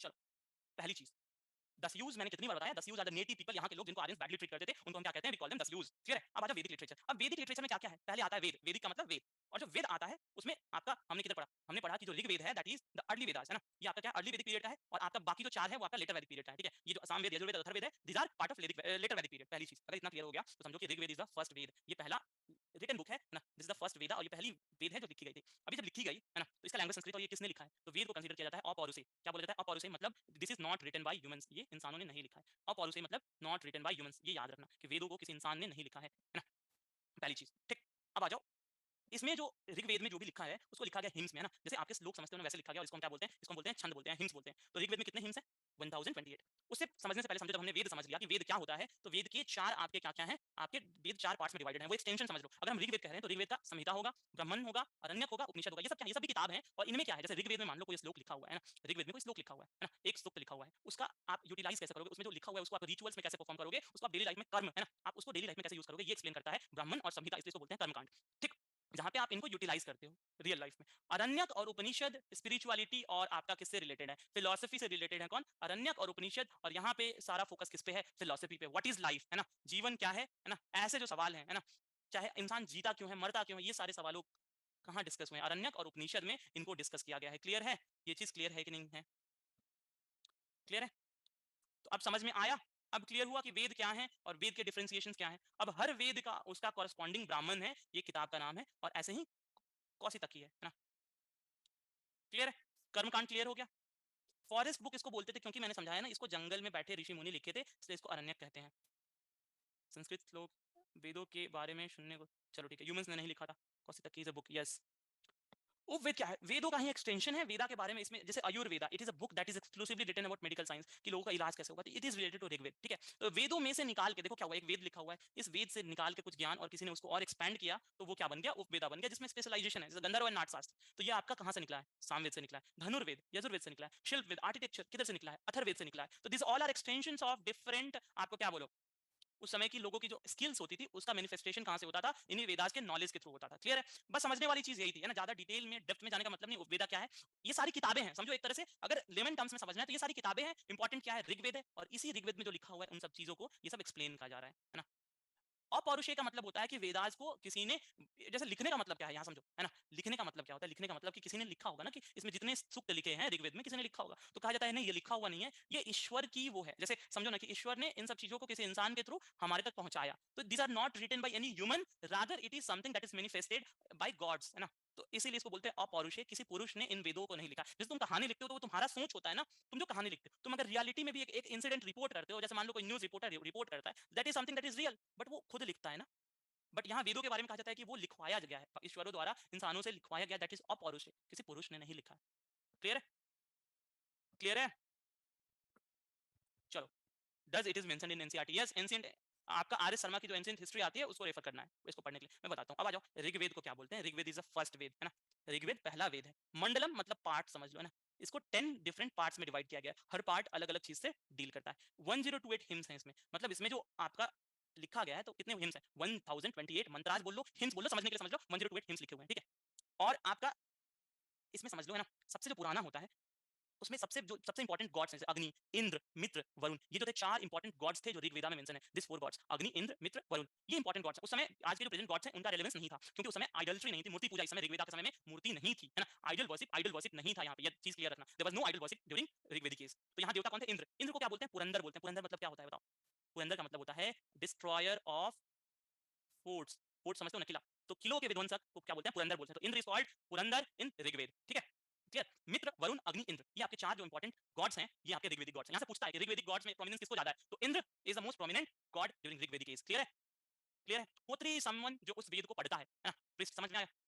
हिम्स मतलब हाँ सुक्ताज, ठीक है। वेदों को वेद व्यास ने लिखा था, ठीक है, बट वही पॉइंट है, उन्होंने लिखा नहीं था, उनसे लिखवाया गया था, किसके द्वारा, गॉड्स के द्वारा। तो Vedas is attributed to be written by Ved Vyas, but it was apaurusheya. ठीक है, उन्होंने बस उसको लिख दिया था, समझ में आया, आगे बढ़ो। ठीक, अब आपको देखो क्या है, गायत्री मंत्र जो है आपका कहां मिलता है? ऋग्वेद का पार्ट है। Gayatri mantra is the part of Rigveda, ये क्लियर रखना, क्लियर है। और ये आपको कहां मिलता है? किस मंडल में मिलता है? याद रखना, थर्ड मंडल में मिलता है। किस मंडल में मिलता है? थर्ड मंडल। जो 10 मंडल्स डिवाइड हुए इसमें थर्ड मंडल में आपको गायत्री मंत्र मिलता है। और ये गायत्री मंत्र किसने लिखा है? It was composed bye Vishwamitra, है ना। विश्वामित्रा वही जो साधु हैं, सेज, है ना, ऋग्वेदिक सेज वशिष्ठ और विश्वामित्रा। तो ये किसने लिखा है? विश्वामित्रा ने लिखा है। क्लियर है? क्लियर है? बताओ, एकदम समझ में आ रहा है? क्लियर है? मंडल मतलब पार्ट, मैंने लिख दिया है पार्ट्स में डिवाइड कर। जैसे तुम आप सिलेबस को पार्ट्स में डिवाइड करते हो ना, वैसे ही समझो कि Rigveda was divided into 10 mandals. Clear? Quite simple. I know थोड़ा सा कॉम्प्लिकेटेड लग रहा होगा, बट समझते जाओ, क्लियर हो जाएगा। ठीक है, क्लियर हो जाएगा, धीरे-धीरे समझते चलो, है ना, कोई दिक्कत नहीं है। अब आ जाओ Samaveda. Samaveda is related to melodies. मैंने बोला ना, मतलब इसमें क्या किया गया है, जितने आपके स्टैंजास हैं हिम्स हैं ऋग्वेद का, इनको लेके और उनको मेलोडी में लिखा गया है। और इंडियन म्यूजिक की शुरुआत कहां से होती है? That starts from Samaveda. Clear है? What is Samaveda? क्लियर है? बताएं, क्लियर है सामवेद? म्यूजिक सिस्टम जो स्टार्ट होता है ना, Indian music particularly Indian classical music, उसका रूट्स आपको कहां मिलेगा? सामवेद में मिलेगा। ठीक है, मित्र वाज अ गॉड। मित्रा एक भगवान थे। अग्नि, इंद्र, मित्र और वरुण। ठीक है, इनके बारे में अपन डिटेल में पढ़ेंगे। चलो ठीक है, अब आ जाओ आगे, यजुर्वेद की बात करते हैं। यजुर्वेद में क्या है? ये जो हिम्स लिखा हुआ है, साथ में रिचुअल्स लिखा हुआ है। यहाँ पे रिचुअल्स मतलब क्या है कि आप सैक्रिफाइस परफॉर्म करो। एक बात हमेशा याद रखना, ऋग्वेदिक समय में, है ना, ऋग्वेदिक समय में सबसे प्रोमिनेंट जानवर कौन था? हमने ये डिस्कस भी किया है। Which was the most prominent animal during Rigvedic age? बताओ, काऊ या हॉर्स? हॉर्स। ठीक है, और इसीलिए याद रखना हमेशा हॉर्सों का सैक्रिफाइस, घोड़ा, आप अश्वमेध यज्ञ सुने हो, देखा भी होगा महाभारत, अश्वमेध यज्ञ होते हुए, है ना। तो वो जो अश्वमेध यज्ञ था, और ऐसे बहुत सारे यज्ञ होते थे जहाँ पे घोड़े को सैक्रिफाइस किया जाता था। ठीक है, और ये जो रिचुअल्स थे यजुर्वेद में, जो रिचुअल्स लिखे हुए थे, जैसे अगर मान लो आपको यहाँ पे रिचुअल था, बहुत सारे रिचुअल्स था, बहुत सारी चीजों के लिए, ठीक, तो उनको परफॉर्म करने के लिए आपको क्या चाहिए होता था? यू नीडेड प्रीस्ट, आपको चाहिए था। इस समय ऋग्वेद के समय में आपको प्रीस्ट नहीं चाहिए उतना। लेटर वैदिक एज में आपका ये प्रीस्ट जो होते हैं वो बहुत प्रोमिनेंट हो जाते हैं। अभी आपका ऋग्वेदिक एज में आपको you do not need priest as such, but आपको सैक्रिफाइस करना पड़ेगा। आप सबसे ज्यादा सैक्रिफाइस के साथ, जितना ज्यादा ज्यादा घोड़ों का सैक्रिफाइस करोगे, उतना आपको माना जाएगा कि आप सक्सेसफुल होगे, है ना। और आपका यजुर्वेद, आपका देखो मैंने फिर से बोला, ऋग्वेदिक एज में ऋग्वेद था, उसके बाद लेटर वैदिक एज में आपका क्या आया है? लेटर वैदिक एज में बाकी 3 वेद आए हैं। तो जब हम यजुर्वेद पढ़ रहे हैं तो ये लेटर वैदिक एज है, और यहाँ जो सैक्रिफाइस होता है उसके लिए कौन है? प्रीस्ट है। और यहाँ पे आयरन पहली बार मेंशन किया जाता है यजुर्वेद में कि आयरन इस्तेमाल होता था। तो हमें यहाँ से पता चला कि आयरन भी इंडियन लोग यूज करने लगे। ठीक है, क्लियर है? यहाँ पे क्लियर है कि नहीं? हम वेद पढ़ रहे हैं, 4 वेद में ऋग्वेद वाज ऋग्वेदिक एज, है ना। उसके बाद आपका सामवेद एंड यजुर्वेद। सत्यमेव जयते बताऊंगा मैं, करण रुक जाओ, है ना, रुक जाओ, वेद पे आने दो, उपनिषद पे आने दो। अभी हम वेद पढ़ रहे हैं, वेद के बाद आएंगे उधर, तो समझा करो कुछ चीजें। अभी जो पढ़ा रहा हूँ वो पढ़ो ना। आई नो सत्यमेव जयते इज रिटन इन मुंडका उपनिषद। तो यजुर्वेद में आपका क्या? आयरन का मेंशन है। याद रखना कि आयरन कहां मेंशन होता है? तो यजुर्वेद। अथर्ववेद में क्या है? अथर्ववेद में रिचुअल्स है, और यहाँ पे आपका रिचुअल्स के साथ साथ आपका क्या है? देखो सबसे इंपॉर्टेंट चीज, कंपाउंडेड बाय नन आर्यंस। मतलब यहाँ बताया गया कि अथर्ववेद किसने लिखा है? नन आर्यंस ने लिखा है। ठीक, यहाँ पे बिलीव्स और प्रैक्टिसेस, यहाँ से हमें क्या पता चलता है? पता है, यजुर्वेद और अथर्ववेद से हमें पता चलता है कि उस समय के लोग क्या मानते थे, लोगों का डर क्या था। ठीक है, समझ रहे हो? व्हाई पीपल वर प्रैक्टिसिंग कुछ beliefs, why people were sacrificing horse. अगर आज मान लो तुम पूजा करते हो, तो पूजा करने के पीछे का एक लॉजिक है ना सोसाइटी में। आप क्या चाहते हो? यू वांट गुड विशेस, है ना। आपको क्या चाहिए? आपको सक्सेस चाहिए, इसलिए पूजा करते हैं। उस समय लोग पूजा क्यों करते थे? उस समय भी पूजा करने के पीछे का जो लॉजिक था, वो सब हम बहुत अच्छे से समझ पाएंगे अगर हम वेदास को पढ़ेंगे तो। ठीक है, Aryans and non Aryans not clear. Krishna Yadav, एक second, just give me a second. Krishna बताएं क्या क्लियर नहीं है? कृष्णा। हाँ, गुड मॉर्निंग। हम्म, बाकी सब तो समझ में आया, लेकिन ये तो आर्यन और नॉन आर्यन में कंफ्यूजन था, कौन आर्यन से कौन नॉन आर्यन से। बताओ आर्यंस कौन है? मतलब जो मिडिल ईस्ट का है वो आर्यन से था, हाँ, तो नॉन नन आर्यन आर्य, कौन? जो पहले से यहाँ रहते होंगे, यहाँ से पहले कुछ लोग रहते होंगे ना, दस्यूज जो हैं वो कौन है? हम्म, नन आर्यंस है। क्लियर है? तो जो इंडिया में रहते थे वो लोग को मानना वो लोग मतलब अच्छा समझते थे। फिर से, दस्यु उसमें उसमें इंडिया नहीं था। उस समय इंडिया था क्या? नहीं, मतलब जो भी ये रीजन में था, मतलब अभी का जो जो इंडिया है। भी नेटिव थे उनको दस्यूज कहा जाता था, और आर्यन सेलिब्रेटेड दस्यु हत्या। हाँ जी, ठीक है, क्लियर। हाँ भैया, थैंक यू। चलो, अथर्ववेद क्लियर है? अथर्ववेद क्लियर है ना भाई सबको? तो ये चारों वेद में क्या क्या बेसिक कंपोनेंट है आपको पता होना चाहिए। ज्यादा डिटेल में नहीं जाना, बट बेसिक कंपोनेंट पता होना चाहिए। ठीक है, चलो मूविंग अहेड। सर संस्कृत अगर पुरानी लैंग्वेज में, आईबीसी में हर लैंग्वेज और अपन ओल्ड लैंग्वेज है आपका। सर आर्यंस का एक क्वेश्चन डाउट है, ठीक है, आई टेक द डाउट्स बाद में। सर आर वी आर्यंस और नॉट? अब ये मैं कैसे बता दूं आप आर्यन हो कि नहीं हो? मुझे देखो कुटुंबकम कहाँ से लिया है, सब बताऊंगा, थोड़ा समझाओ। जो मैं बता रहा हूँ पहले वो पढ़ लो, क्लियर हो जाएगा। अब देखो, वेदास क्लियर है। अब आओ अरण्य, द फॉरेस्ट बुक। इनमें क्या लिखा हुआ था, है ना? इनमें लिखा हुआ था सिंबोलिज्म, मिस्टिसिज्म, रिचुअल्स और सैक्रिफाइस। यहाँ ये सब बताया गया था किसमें? अरण्यक, अरण्यक में। ठीक है, और Aranyak was a bridge between कर्म मार्ग जो ब्राह्मण्स हैं एंड ज्ञान मार्ग जो उपनिषद है। हमने बात किया था ऊपर में वो जो डिफरेंशिएशन है ना, कि आपका कौन सा क्या है कर्म कांड है और कौन सा आपका क्या है ज्ञान कांड है। ज्ञान कांड में कौन है? अरण्यक और उपनिषद। और आपका कर्म कांड में कौन सा है? ब्राह्मण्स और शमिकास। तो आपका कर्म मार्ग जो ब्राह्मण्स है और ज्ञान मार्ग जो उपनिषद है, उनके बीच का जो ब्रिज है वो क्या है? अरण्यक है। Aranyak is about symbolism, mysticism. ठीक, इंपॉर्टेंट उपनिषद कौन कौन से हैं? ठीक है, इंपॉर्टेंट उपनिषद कौन कौन से हैं? तो देखो ऐतरेय उपनिषद जो है, यहाँ पे ऐतरेय उपनिषद जो बात करता है कि आत्मा कैसे बनता है हमारे अंदर, जो बोलो कि कॉन्शियसनेस का मतलब क्या होता है, कि हमारे अंदर जो अनुभव करने की क्षमता है वो कहाँ से मिलती है, तो ये ऐतरेय उपनिषद इसके बारे में डिस्कस करता है। छंदोग उपनिषद जो है, छंदोग उपनिषद ये बताता है कि मंत्र और की जो आप उच्चारण करोगे और रिदम कहाँ से आएगा। जो कथा उपनिषद है उसमें नचिकेता और यम की जो कहानी है वो लिखी हुई है। और जो मुंडको उपनिषद है उसमें क्या लिखा हुआ है? सत्यमेव जयते, जयते कर लेना इसको, जयते। ठीक है, सत्यमेव जयते आपका कहाँ लिखा हुआ है? मुंडको उपनिषद में, चाहे मुंडका इसी को बोलते हो, मुंडका उपनिषद में लिखा हुआ है ना। नचिकेता और यम की जो कहानी है वो किसमें लिखी हुई है? आपका कथा उपनिषद में लिखी हुई है। क्लियर है? और सबसे पुराना अरण्यक कौन सा होगा? सबसे पुराना उपनिषद, माय बैड, सबसे पुराना उपनिषद अगर पूछ दे तो आप क्या लिखोगे? आप लिखोगे बृहदा। ठीक है, बृहदा अनक्या। ठीक है, बृहदा अनक्या क्या है आपका? ये आपका ओल्डेस्ट उपनिषद है। क्लियर? तो आपका यहीं पे क्वेश्चन आपको अगर पूछेगा तो इन्हीं 4 उपनिषद से पूछेगा, नहीं तो नहीं पूछेगा। सुक्त मतलब क्या होता है? सुक्त मैंने फिर से बोला, सुक्त मतलब एक कंपोजिशन, जैसे आपने आजकल गजल सुना है, गजल ऐसा होता है ना 4 लाइनों का होता है, वैसे सुक्त इज अबाउट एक पूरा का पूरा स्टैंजा समझ लो, है ना, जहां पे कोई एक इंफॉर्मेशन लिखी हो। डन। 10 राजन युद्ध is 7th mandala of Rigveda, am I right? Yes you are right. ठीक है, डन। नन आर्यंस में दासास भी आते थे क्या? नहीं, Dasas were somewhere between non Aryans and Aryans. ठीक है, क्लियर है? यहाँ तक कोई डाउट नहीं होना चाहिए। देखो ये था आपका वैदिक लिटरेचर, है ना, this was the part of वैदिक लिटरेचर की वेद क्या है, वेद के कंपोनेंट्स क्या है। अब हमें जो पढ़ना है ये था लिटरेचर का पार्ट, हमें सोसाइटी पढ़ना है, और यहाँ से आपको समझ में आने लगेगा चीजें। आई नो ऊपर वाली चीजें थोड़ा सा डिटेल हो गई और आपको थोड़ी दिक्कत हुई होगी, एक बार रिवाइज कर लेना, क्लियर हो जाएगा, है ना। आई गारंटी दैट रिवाइज करना क्लियर हो जाएगा, कुछ ज्यादा है नहीं, कुछ फैक्ट्स हैं जो आपको फैक्ट पढ़ने हैं। अब यहाँ से आप रिलेट करोगे और लॉजिकली हम पढ़ेंगे। ठीक है, ठीक है, डन। चलो, हम क्या है, आर्यंस की ननाद। Send this PDF. नहीं, मैं इसको घर छुपा के रखूंगा, है ना, मैं इसको घर छुपा के एकदम मस्त रखूंगा, आपको नहीं भेजूंगा। सेंड दिस पीडीएफ तब अभी भेज दूं, क्लास खत्म हो जाने दोगे तब भेजूं, जैसे बताओ। हम्म, चलो। अब ऋग्वेदिक एज के बारे में पढ़ते हैं कि भैया ये जो ऋग्वेदिक एज था, है ना, इसका पूरा फंडा क्या है, ये ऋग्वेदिक एज में हो क्या रहा है। तो ऋग्वेदिक एज की जब अपन बात करेंगे तो सबसे इंपॉर्टेंट चीज जो यहाँ है वो एकदम आराम से समझो, है ना, कि यहाँ पे लोग रहते कैसे थे। तो पहली चीज, इकोनॉमी कैसी थी, इकोनॉमी कैसा था बताओ, इकोनॉमी कैसा था, बताएं बताएं। एग्रीकल्चरल, वाह जी, बहुत सही। Pastoral, very good. पैस्टोरल आपका इकोनॉमी था, पैस्टोरल इकोनॉमी था, है ना। पैस्टोरल इकोनॉमी था तो जो ट्राइबल सोसाइटी थी, है ना, ट्राइबल सोसाइटी थी, है ना, उसका जो चीफ होता था, चाहे जो किंग होता था, वो कौन होता था, जो लोगों को बचाए। और यहाँ पे लड़ाई पता है किस चीज के लिए होती थी, ऋग्वेदिक केस में लड़ाई किसके लिए होती थी, कैटल्स के लिए। क्यों होगी कैटल्स के लिए? क्योंकि सबसे इंपॉर्टेंट पोजीशन इनका कैटल नहीं हो गया। बताओ, अगर ये चढ़ाते, ये गाय भैंस भेड़ बकरी चढ़ाते अगर घूम रहे हैं घोड़े, तो इनके लिए इंपॉर्टेंट क्या है, घोड़े और गाय और भैंस और बकरी होंगे ना, समझ रहे हो ना, कि नहीं होगा, ये इंपॉर्टेंट होगा। और जो इंपॉर्टेंट होगा उसी चीज के लिए लड़ाई होती है ना। आज भी लड़ाई किसके लिए हो रही है, ऑयल के लिए हो रही है ना। अमेरिका जगह जगह पे जाके क्या कर रहा है, तेल ढूंढ रहा है, क्यों? क्योंकि ऑयल इंपॉर्टेंट है। ठीक है, तो लड़ाई उस समय किसके लिए होती थी, कैटल्स के लिए होती थी। अब देखो राजा में क्वालिटी क्या क्या चाहिए, इंद्र, इंद्र की क्वालिटी होनी चाहिए, मतलब इंद्र जैसा पराक्रम, मित्र जैसा काइंडनेस, राजा को पराक्रमी भी होना चाहिए, काइंड भी होना चाहिए, और वरुण जैसा वर्च्यूज भी होना चाहिए ना। तो एक king should have valour, kind and virtues, तो उसको राजा अपन बोलेंगे। ठीक है, आपका किनशिप होता था। किनशिप का मतलब समझते हो कि एक दूसरे से, एक जो मान लो एक सोसाइटी है उसमें सब एक दूसरे से रिलेटेड है ना। मान लो आज की सोसाइटी में मैं और आप as a teacher and student, as educator and as a student related है, बट क्या हमारे बीच में कोई ब्लड रिलेशन है? Is there blood relation between us? No, but we are related to each other, है ना। बट इन दैट सोसाइटी वहां जो लोग रहते थे, है ना, ठीक है, वो लोग क्या थे, दे वर ब्लड रिलेटेड, इसलिए वहां किनशिप था। पूरी जो सोसाइटी होती थी, जो एक साथ रहते थे, जो ट्राइबल सोसाइटी होती थी, उसमें सारे लोग एक दूसरे से ब्लड रिलेटेड होते थे। और नो हेरिडिटी नहीं है, नो हेरिडिटी, मतलब जो राजा बनता था वो जरूरी नहीं है कि जो राजा का बेटा है वही राजा बनेगा, है ना। वो डायलॉग है ना किसका, कि राजा का बेटा राजा नहीं बनेगा। तो राजा का बेटा राजा नहीं बनता था ऋग्वेदिक एज में, क्लियर है, डन। हाँ, सुपर 30 वाला किनशिप का मतलब होता है किनशिप, ब्लड रिलेटेड जो लोग होते हैं आपसे, जो आपका भैया भाभी मामा चाची बुआ फूफा, है ना, मौसा, ये सब क्या है, आपसे ब्लड रिलेटेड है कहीं ना कहीं, है ना। आप ब्लड रिलेशन पढ़ोगे तो पढ़ोगे ना कि आपका क्या होता है, first generation, second generation, third generation. कुछ लोग आपसे डायरेक्टली रिलेटेड होते हैं, इनडायरेक्टली रिलेटेड होते हैं, है ना। ऐसे करके पढ़ोगे ना, तो ये जितने लोग आते हैं वो आपके किनशिप में आते हैं, क्योंकि ये लोग कहीं ना कहीं आपसे ब्लडली रिलेटेड है ना, खून का रिश्ता जिनसे है वो समझो। तो वो लोग एक साथ रहते थे, सोसाइटी उन्हीं लोगों की होती थी, इनके अलावा सोसाइटी में कोई और नहीं होता था, जैसा आज की सोसाइटी में देखने मिलता है। डन है, आगे बढ़े। क्लियर हो गया उस समय का समाज कैसा था? अरे भैया हॉर्स मतलब क्या होता है, घोड़ा होता है ना, घोड़ा। चलो, एडमिनिस्ट्रेशन उस समय कैसे चलता था समझो, एडमिनिस्ट्रेशन कैसे चलता था। तो राजा होता था, राजा के साथ कौन होता था, पुरोहित होता था, प्रिस्ट। ठीक है, स्पर्श, स्पर्श मतलब जिसको स्पाइस बोलते हैं ना, स्पाइस उस समय समझ लेना, एंशिएंट सोसाइटी में स्पाइस जो होते हैं ना उनका बहुत इंपॉर्टेंट रोल था। आज का आईएसआई और रॉ समझ लो, उस समय के स्पाइस होते थे जो राजा को हेल्प करते थे डिसीजन मेकिंग में। सेनानी, जो इसका सेना का आर्मी होता था, आर्मी का जनरल होता था, और ब्राह्मणी जो विलेज का हेड होता था, क्लियर है। तो ये क्या होता था, एडमिनिस्ट्रेशन कैरी करने में क्या होते थे, हेल्प करते थे कौन लोग, तो पुरोहित, स्पर्श, ब्राह्मणी और सेनानी। ओके पवन, ठीक है, रफ स्लाइड भी हाँ तो ये मैं शेयर करूंगा ना। अब देखो उस जमाने में दो इंपॉर्टेंट प्रीस्ट होते थे, आपके कौन कौन से थे, मैंने पहले डिस्कस किया, वशिष्ठ और विश्वामित्र। अब देखो इनमें लिबरल और कंजर्वेटिव समझते हो कि नहीं, who is conservative and who is liberal. Liberal और कंजर्वेटिव का डिफरेंस आपको समझ आता है कि नहीं आता है, लिबरल और कंजर्वेटिव किसे कहते हैं, आता है, वेरी गुड। जिनको नहीं आता है सुन लो भैया, ना सुनो। लिबरल का मतलब वो होता है वो इंसान जो कि ओपन टू चेंज है ना, जो बदलने को तैयार हो, जो चेंज आ रहा है उसको वेलकम करे, उसको अडॉप्ट करे। कंजर्वेटिव वो होता है जो उन चेंजेस को एक्सेप्ट ना करे और जो पहले से चला आया है, ट्रेडिशन जो चला आया है उसी ट्रेडिशन को कंटिन्यू करे, तो दैट इज कंजर्वेटिव। मोटा मोटा जो डिफरेंस होता है लिबरल और कंजर्वेटिव का यही होता है। I hope it is clear to all कि लिबरल कौन है, कंजर्वेटिव कौन है, क्लियर है। चलो मस्त, समझ में आ रहा है, समझ में आ रहा है, हाँ जी चलो। अरे ये कौन है जो पुरुष सूक्त इसको पढ़ना है, किधर गया पुरुष सूक्ता। अब ऐसे अरे रुक जाओगे, आएंगे इस पुरुष सूक्त पढ़ाएंगे, सब पढ़ाएंगे, पूरा समझो तो। रेगुलर आर्मी नहीं थी उस समय राजा के पास, एक स्टैंडिंग स्टैंडिंग आर्मी समझते हो। स्टैंडिंग आर्मी का मतलब होता है कि राजा किसी को पैसा दे और बोले कि तुम हमारे पास पूरे 24/7 हमारे सर्विस में रहो। 24/7 का मतलब ऑब्वियसली ब्रेक वगैरह होगा, पर तुम्हारा एक ही काम है, वो काम है अपने आप को ट्रेन कर रखो और जब भी लड़ाई होगी तुमको लड़ना है ना, तुम सैनिक हो, है ना? ऐसा वाला रेगुलर आर्मी उस समय नहीं था। उस समय आर्मी कैसा होता था, मिलिशिया। मिलिशिया समझते हो ना, कि जो लोग अपना कुछ भी कर रहे हैं ना, खेती होती कर रहे हैं, फसल उगा रहे हैं ना, गाय चला रहे हैं, जो भी कर रहे हैं, और जब लड़ाई की जरूरत पड़ी इकट्ठा हुए, चलो चलो लड़ाई करने चलते हैं, समझ रहे हो। तो मिलिशिया उसमें जो भी लड़ाई होती थी तो ऐसी होती थी ना, किसी के साथ भी थी नहीं तो लड़ाई से पहले इकट्ठा करते थे, है ना, मुनादी जाती थी, चलो चलो लड़ाई हो रहा है, सब चलो एक साथ, और सब लोग इकट्ठा होते थे। अब उसमें क्या होता था, खुद में लोग लड़ लेंगे, है ना, समझ रहे हो।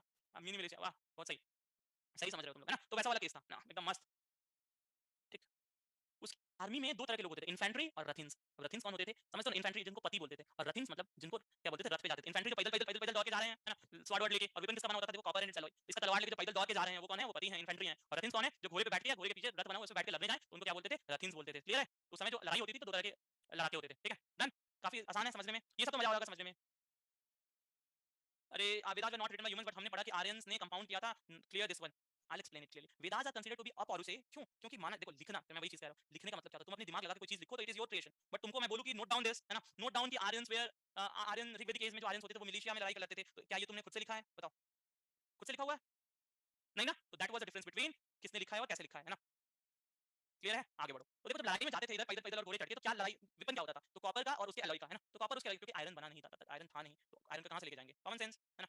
चलो, हेलमेट और कोट ऑफ आर्मर, तो इनके पास उस समय लड़ाई में जाते समय हेलमेट भी पहनते थे, है ना, तो यहाँ पे प्रोटेक्टिव गियर भी आपका आ गया था। सोल्जर्स की जो श्रेणी होती थी ना, देखो सोल्जर्स का जो लेवल होता है ना, अभी आप समझते हो ना, सोल्जर्स भी अलग अलग तरह के होते हैं, तो श्रद्धा, व्रत और गण, ये तीन तरह के क्या होते थे, सोल्जर्स होते थे। अब ये डिफरेंशिएशन हो सकता है मान लो किस बेसिस पे कि कौन इससे पहले लड़ाई लड़ा है ना, कौन इससे पहले कितना पावरफुल है, ये सब देख के आपका क्या होता था, सोल्जर्स का ये डिफरेंशिएशन था कि श्रद्धा, व्रत और गण, तीन तरह के सोल्जर्स डिवाइडेड थे, है ना, ठीक है। और वेदास के देखो, टैक्स जो होता था, टैक्स क्या लिया जाता था, पैस्टोरल था, पैस्चर था, इकोनॉमी कम थी, तो टैक्स सबसे ज्यादा क्या लेते थे, जानवरों को लिया जाता था। राजा या जो चीफ होता था उसको लोग क्या देते थे, बलि देते थे जानवरों के, ये राजा साहब ये लो, ये हमारा घोड़ा है, बहुत स्ट्रांग है ना, जस्ट ये घोड़ा ले लो, है ना, ये हमारा घोड़ा है, तो ये राजा को गिफ्ट दे दिया गया ना, और ऐसे राजा खुश हो गया, यही तुम्हारा क्या होता था, टैक्स होता था उस समय की। क्लियर है? डन, क्लियर है? ड्राइंग देख के निराश मत हो जाना। बृहदन्यक में क्या था, ओल्डेस्ट उपनिषद है, बस इतना समझ लो। No special officer for justice, इसका मतलब क्या है कि उस समय जस्टिस के लिए कोई स्पेशल ऑफिसर नहीं था जो न्याय दे, जैसे आज जज हो गए, लेटर वैदिक केस में आपको मिलेगा, बट यहाँ पे स्पेशल ऑफिसर जस्टिस का नहीं था। यहाँ से सवाल बन सकता है कि क्या ऋग्वेदिक केस में जस्टिस के लिए कोई स्पेशल ऑफिसर था, तो आप बोलेंगे ना जी नहीं था। बृहस्पति कौन होता था, तो बृहस्पति एक ऐसा इंसान होता था जिसके पास पैस्चर ग्राउंड्स का, है ना, ग्राउंड्स का कंट्रोल था। मतलब मान लो इस एरिया में एक ट्राइब रह रहा है, मान लो यहाँ पे एक ट्राइब रह रहा है, इस ट्राइब में ये जो लैंड है ना, ये ऐसा डिवाइडेड है, एक बृहस्पति, बृहस्पति दो, तीन बृहस्पति। अब इस एरिया में आपको अगर पैस्चर, आपको घोड़े चलाने हैं, जानवरों को चलाना है, उसका इंचार्ज कौन है, Brihaspati. You need to seek permission of that particular person, या आपको इसको बताना होगा, है ना। और ग्रामणी कौन होता था, head of the village. Gramin हमने इधर पढ़ा है ना, देखो विलेज हेडमैन, तो जो गांव का हेड होता था, है ना, उसको लड़ाई में ये क्या करता था, ये लोगों को इकट्ठा करता था अपने गांव से, और ये लेके जाता था बृहस्पति के पास, और बृहस्पति लेके चलता था राजा के पास, तीनों मिले राजा के पास आए और अपने अपने आदमी लेके आए, और ये फिर जाएंगे लड़ाई में। समझ में आया लड़ाई कैसे होता है, समझ में आया। राजा बोलता था आ जाओ लड़ने, बृहस्पति को बोला, बृहस्पति बोला ग्रामणी को चलो चलो लोग इकट्ठा करो, लोग इकट्ठा हुए, लोग आए और फिर राजा के लिए लड़े। क्लियर? तो लोग राजा के लिए ना लड़के, लोग अपने खुद के क्लैन के लिए, छोटे से समूह के लिए लड़ते थे। समझ में आया? जैसे ठीक है डन। अब सोशल सिस्टम क्या था, सोशल सिस्टम उस समय जो था वो क्या था, आपका सोशल सिस्टम मतलब उसमें समाज कैसा था, तो उस समय लोग अपने फिजिकल अपीयरेंस से कॉन्शियस थे। कॉन्शियस का मतलब ये है कि जो डिफरेंशिएशन था फिजिकल अपीयरेंस का, वो सोसाइटी में एक इंपॉर्टेंट पार्ट प्ले करता था। उस समय स्लेव होते थे, वुमेन होती थी स्लेव डोमेस्टिक पर्पस के लिए, है ना, डोमेस्टिक पर्पस के लिए, और स्लेव्स गिफ्ट की तरह प्रिस्ट को भी दिए जाते थे। जो आपके प्रिस्ट होते थे उनको गिफ्ट गिफ्ट पे क्या देता था, स्लेव्स भी दिया जाता था। सोशल इनइक्वालिटी समाज में थी, राजा और जो प्रिस्ट थे क्या थे, सुपीरियर थे। ठीक है, वर्ण बेसिस ऑन कलर दो होता था, आर्यन और दासाज। ठीक है, आर्यंस, और ये जो दासाज आ गया, इसी दासाज में आपका दासाज और एक नन आर्यन हो गए ना, जो आपके कौन से हो गए, दस्यूज हो गए। तो क्लियर है यहाँ पे तो सोशल सिस्टम था, समाज कैसे चलता था, तो लोग फिजिकल अपीयरेंस से कॉन्शियस थे, स्लेव्स एग्जिस्ट करता था, सोशल इनइक्वालिटी भी था उस समय के समाज में। बोलो क्लियर है कि नहीं है, बता यहाँ पे, बोले क्लियर है। स्लेव मतलब कौन होता है, वुमेन फॉर डोमेस्टिक पर्पस, महिलाओं को डोमेस्टिक पर्पस के लिए मेन और वुमेन दोनों स्लेव होते थे। ठीक है, और वो किस लिए, डोमेस्टिक पर्पस के लिए। क्लियर है, बताओ। कोई दिक्कत यहाँ तक, नहीं ना, क्लियर है। चलो, जिनको डाउट है दे मेरे रेज देयर हैंड, एक दो डाउट लेंगे फिर इसके आगे हम पढ़ेंगे ना। लेट्स हैव अ छोटा सा डाउट सेशन। चलो मुकेश बताएं। Good morning sir. Good morning. Sir जो स्लेब्स होते थे वो दफायुस के थे या कुछ और? दस्यूज ही होंगे ना स्लेव्स, सोसाइटी में सबसे नीचे कौन आ रहा था उसमें, दस्यूज, तो स्लेव्स कौन होगा, ये होंगे। ठीक है, चलो पलक। Good morning sir. हाँ सर गुड मैं मॉर्निंग। अपने सोशल सिस्टम में दासा और दस्यूज को अपने क्लासिफाई करके बताया आफ्टर आर्या, तो what was the difference between dasa and dasyus? What did I tell in the early part of this class, मैंने क्या सर बोला था। बिल्कुल स्टार्टिंग में जहाँ पे आपने बताया कि आर्य बाहर से आए थे और फिर ये लोग दासा जो थे वो यहीं रहते थे, और फिर उसके बाद जो आर्य लोग थे उन लोगों ने जब वो लोग दासा लोगों को मारते थे तो it eventually gives them more respect in the society and power.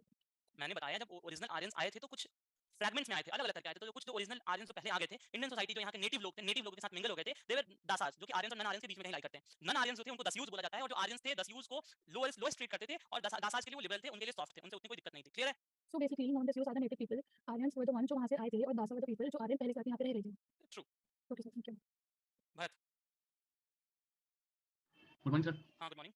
Sir ये ऋग्वेदिक में ये क्लेम अपनी क्लेम के लिए थोड़ी लड़ते थे, किसके लिए लड़ते थे, आपने बोला ना कि ये वैसे ये मतलब जो एक लैंड के ओनर्स होते थे और एक ग्राम मतलब गांव के हेड होते थे, तो ये अपनी क्लैन के लिए थोड़ी लड़ते, आपने बोला था कि क्लैन के लिए लड़ते हैं, तो किसके लिए लड़ रहे हैं बताओ। राजा के लिए लड़ते थे कि अपनी अपनी क्लैन के लिए लड़ते थे?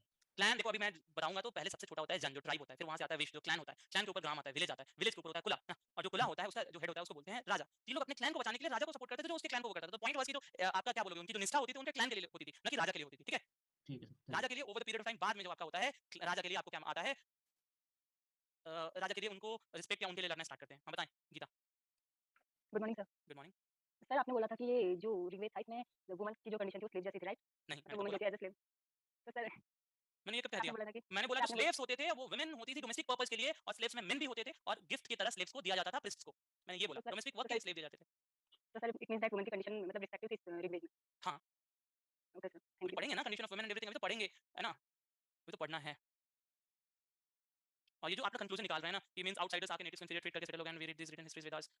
अब आपको जो इंटरप्रेट करना है, you are open to interpretation.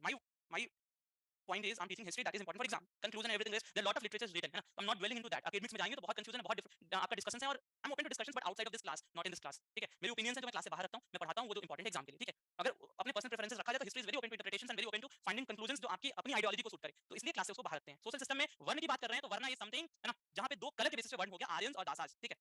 Social inequality exist करती थी, फैमिली जो होता था जिसमें वाइफ या women was attributed domestic work, घर के जो काम होते थे that was attributed to wife or women। ये लोग मेजर अपॉर्चुनिटीज जो इनको मिलती थी, सेरेमनीज जो भी यज्ञ होता था, they were the part of it, है ना? Equal opportunity intellectual and spiritual development, तो इनको इक्वली मौका मिलता था किसी भी तरह से नॉलेज गेन करने के लिए एंड टू डेवलप स्पिरिचुअलिटी, है ना? वुमेन पोएट होती थी उस समय, समझ लो, है ना? वुमेन पोएट गार्गी, अलापा, घोषा, विश्वरा, लोपामुद्रा, है ना? Lopamudra, these were the women poets of that time। अब ये women poets का प्रेजेंस क्या बताता है कि women were given education, they were educated enough so that they could be writing verses and prose, है ना? तो poets होने का मतलब क्या है कि they were thoughtful, they were intellectual and they were allowed that freedom। तो उस समय women's की सोसाइटी में जगह कैसी होगी? Obviously that would have been, क्या उसको बोलोगे, रिस्पेक्टेड पोजीशन होती थी and they were given equal opportunity. Women were allowed to attend assemblies, महिलाएं असेंबलीज अटेंड कर सकती हैं, असेंबली समझ रहे हो ना, जो भी उसमें सभा होती थी, तो women were allowed to attend those assemblies, clear? Child marriage was not allowed, sati was not allowed, widow remarriage was allowed, समझ रहे हो? तो ये देखो, ये सोसाइटी में आपको देखने मिल रहा है, चाइल्ड मैरिज नहीं है, सती नहीं है, विडो रीमैरिज है, इसका मतलब सोसाइटी क्या है आपका उस समय का, ओपन टू थिंग्स, है ना? और आपका उस समय एविडेंस नहीं मिलता है ऋग्वेद में चाइल्ड मैरिज का, सती का, और साथ में पर्दा का। ये भी याद रखना कि पर्दा वाज आल्सो, है ना, पर्दा was not allowed। तो उसमें पर्दा सिस्टम भी प्रेजेंट नहीं था, क्लियर है? तो सोशल आपका सिस्टम कैसा चल रहा था उस समय का आपको क्लियर हो गया कि नहीं हो गया, कि वुमेन्स की कंडीशन कैसी थी और बाकी सारा कुछ। पर्दा मतलब क्या होता है? पर्दा क्या होता है बताएं भैया? पर्दा मतलब, पर्दा सिस्टम नहीं समझ में आता? घूंघट समझते हो? घूंघट, तो जो महिलाएं होती थी उनको घूंघट करने की जरूरत नहीं होती थी, दैट वाज पर्दा सिस्टम। ये नहीं कि घर के खिड़की के बाहर पर्दा नहीं अलाउड था लगाना, ना, वो पर्दे की बात नहीं हो रही है, ठीक? अब आगे आ जाओ, क्लोथिंग। ये लोग कपड़े कैसे पहनते थे? तो कपड़े या तो कॉटन के या ऊल के या डीएल स्किन के पहनते थे, और इनके जो कपड़े होते थे that was of three parts, तीन पार्ट्स में होता था। जैसे नीवी अंडरगारमेंट्स ये जो पहनते थे, अधिवसा जो अपर गारमेंट होता था, और वशा या परिधान जो लोअर आपका गारमेंट होता था, ठीक है? तो समझ में आ गया? जो कपड़े पहनते थे तीनों तरह के होते थे, both men and women were gold ornament. तो सोने के आपके ऑर्नामेंट्स जो थे ये दोनों क्या होता था, ये लोग पहनते थे, मेन और वुमेन दोनों इक्वली पहनते थे। आज के समय की तरह नहीं कि बस वुमेन ज्यादा पहनती हैं, मेंस डोंट वियर ऑर्नामेंट्स। तो ये बाजू जो में है ना, बाजू में, हाथ में, गले में, कान में, ये सब मेन और वुमेन सब पहनते थे, क्लियर? सोसाइटी के बारे में आपको इतना पता होना चाहिए। आगे जो क्या खाते थे, विट बार्ले मिल्क कर्ड घी। अब देखो मिल्क कर्ड घी क्यों खाते थे? क्योंकि पैस्टोरल इकोनॉमी, है ना, पैस्टोरल इकोनॉमी, तो ऑब्वियसली बात है डेयरी प्रोडक्ट्स ज्यादा यूज करेंगे। फ्रूट्स एंड वेजिटेबल्स खाते थे, फिश, बर्ड, गोट, बुल्स, हॉर्सेस, हॉर्सेस का सैक्रिफाइस करते थे। देखो घोड़ा, घोड़ा का ये क्या करते थे, घोड़ा पे ये चढ़ते थे, है ना, राइड करते थे, उसको सैक्रिफाइस देते थे और पका के खाते भी थे, है ना? तो मल्टीपर्पज काम करते थे ये, 3 इन 1, ठीक है? क्लियर है? क्लियर है? ओके। कास्ट सिस्टम क्या होता है भैया? साइड हटो, दिख नहीं रहा, मैं कहां साइड हट जाऊं? कास्ट सिस्टम क्या था? Did not exist at that particular time. Caste system आपका एग्जिस्ट नहीं करता था, याद होना चाहिए आपको, कास्ट सिस्टम नहीं अलाउड था। Members of same family can pursue different occupation. इसका मतलब क्या है कि एक फैमिली के अंदर जितने लोग हैं वो अलग अलग ऑक्यूपेशन परफॉर्म कर सकते हैं, अलग अलग ऑक्यूपेशन में जा सकते हैं, clear? Inter marriage was not allowed. Inter marriage का मतलब समझते हो ना? इंटर मैरिज, एक ट्राइब दूसरे ट्राइब में शादी नहीं कर सकते हैं। तो यहाँ जो ट्राइबल सोसाइटी थी इसीलिए क्या बोलते हैं, किनसिक था। किनसिक का मतलब भैया एक दूसरे से सब रिलेटेड है, क्योंकि एक ही ट्राइब में जो भी हो रहा है, एक ही ट्राइब में आपका क्या हो रहा है, शादियां हो रही हैं। इंटर कास्ट नहीं, इंटर ट्राइब, उसमें इंटर ट्राइब था, ठीक है? Done. Gold was founded, gold was founded क्या? गोल्ड तो हड़प्पन सिविलाइजेशन से यूज हो रहा था, हड़प्पन सिविलाइजेशन में भी गोल्ड था। ये कौन सी बड़ी बात है? क्लियर है? यहाँ तक कोई डाउट किसी को? मैं एक बार, sir Rigveda was, it seems like Rigveda was very developed, भैया सब ऊपर से जा रहे हैं, अच्छा जी, कोई दिक्कत नहीं। दासा मींस दास सर्वेंट्स, थोड़ा उसी तरह का किस टाइप वेदास करेंगे हम क्वेश्चन, अभी इसका क्वेश्चन से करूंगा ना। दास एंड द्रविडियन सेम है क्या? नहीं, ये तो डिस्कशन है द्रविडियंस और ये नॉर्थ इंडियन वाला, ये इररिलेवेंट मुझे लगता है ना, ये दिस वाज इररिलेवेंट। सर आप 100 नोट्स की पीडीएफ क्लास पहले से दे सकते हो, बिकॉज़ मैंने प्रिंट आउट निकलवा के लो, आई सेंड द पूरा का पूरा पीडीएफ आज मैं भेज दूंगा। सर शरद ग्रेटर देन वरद गना, विल डिस्कस दैट, मिक्सचर भी होता है, प्लस लिबरल, वो तो हमेशा होता है ना। चलो क्लियर है यहाँ तक? यहाँ तक क्लियर है आपके? अब इसके आगे एजुकेशन, इकोनॉमिक कंडीशन है, और क्राफ्ट, ट्रेड, कॉमर्स है, रिलीजन है, फिर असेंबली है। तो ये अपन कल की क्लास में कंटिन्यू करेंगे, ठीक है? विल कंटिन्यू दैट इन कल का क्लास। युद्ध की शिक्षा दी सब पढ़ेंगे यार, रुक तो जाओ, थोड़ा समय दोगे तो सारे पॉइंट्स कवर होंगे ना, नहीं तो बोलो एक दिन में सब में क्लियर कर देता हूँ। समझ में आ रहा है ना? जिनको थोड़ी दिक्कत हो रही है एक बार जाके 1.5x 1.2x में जो पोर्शन समझ नहीं आया उसको पढ़ लो, और इसके लिए आपको एनसीईआरटी पढ़ने की जरूरत नहीं है, बस मैं जो भेज रहा हूँ पढ़ो, डन रहो, ठीक है? जो मैं भेज रहा हूँ वही पढ़ो, डन। बृहस्पति कौन होता था? इंचार्ज ऑफ पैस्टोरल लैंड, जो जमीन चराने के लिए होती थी, गाय भैंस चराने के लिए जमीन होती थी, उसका इंचार्ज होता था, उसको क्या बोलते थे? बृहस्पति बोलते थे, बात खत्म, ठीक है? ठीक है, डन। लेवल ऑफ स्ट्रक्चर, जनाग्राम कुला स्ट्रक्चर, उनका हेड कौन थे बता दीजिए। हाँ अभी मतलब मैं सब बता दूं, कल की क्लास तो ऐसे, कल की क्लास में हम क्या करेंगे? हाँ हम कल सामवेद पढ़ेंगे ना, कल की क्लास में ऋग्वेद नहीं पढ़ना है ना। एजुकेशन, इकोनॉमिक कंडीशन, उसका ट्रेड, क्राफ्ट, रिलीजन, असेंबलीज नहीं पढ़ेंगे ना, और यहाँ नहीं पढ़ेंगे जनगण, ये सब नहीं पढ़ेंगे कल, रुक जाओ ना, सब पढ़ेंगे ना, ठीक है? चलो समझ में आ रहा है ना? प्रीवियस क्वेश्चन में दिखाऊंगा कैसे कैसे क्वेश्चन आ रहे हैं इस चैप्टर से। चलो ओ अरुण बताएं क्या डाउट है? जिनको डाउट्स नहीं है दे मे लीव द क्लास, जिनको डाउट नहीं है दे मे लीव द क्लास। अब मैं एक डाउट्स लूंगा देन विल एंड। हां, अरुण बताएं।